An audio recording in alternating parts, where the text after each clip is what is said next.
Kamu tuh pernah nggak sih ngobrol dengan orang lain ya, terus kalimatnya tuh nyambung, terus kayak nggak ada jeda, nggak ada titik.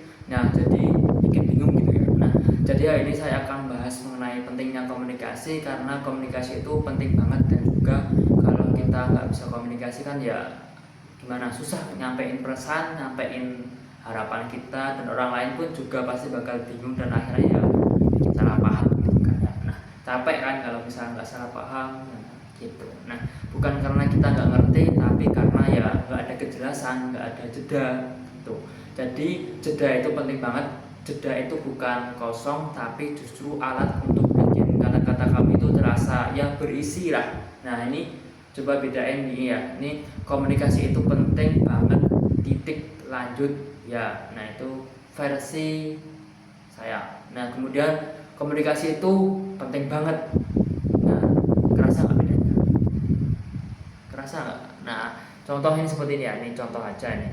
Komunikasi itu penting banget, titik lanjut ya. Nah, atau komunikasi itu penting banget. Nah, kerasa nggak bedanya? Beda kan? Kalau misal ada jeda sedikit. Nah, jadi tanpa jeda kata-kata itu cuma ya numpuk gitu. Nah, dengan jeda kata-kata punya bobot yang apa ya, relevan lah.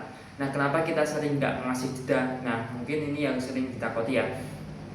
Takut dianggap nggak lancar, kemudian bisa dianggap grogi, atau bahkan ya pengen cepet selesai gitu, bisa jadi gitu. Padahal justru orang yang berani pause ataupun berani apa ya, menjeda saat berbicara itu terlihat lebih percaya diri. Nah, tipsnya ini teman-teman, tips dari saya, sedikit tips lah ya.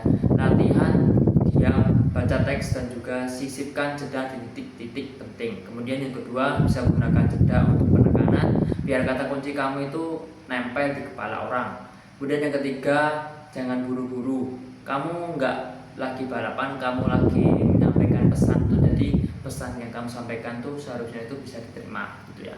Dan ingat, jeda bukan kelemahan, jeda adalah kekuatan. Kadang yang bikin orang tertarik bukan kata-katamu, tapi diamu yang bermakna. Itu bahkan bisa ya. Bukan kata-kata kamu yang menarik, tapi diamu itu bisa bermakna gitu. Nah, kalau kamu mau latihan kasih jeda ya pas dalam public speaking ya, kamu bisa ikut latihan banyak banget kelas public speaking, baik itu yang gratis maupun berbayar. Silahkan coba aja.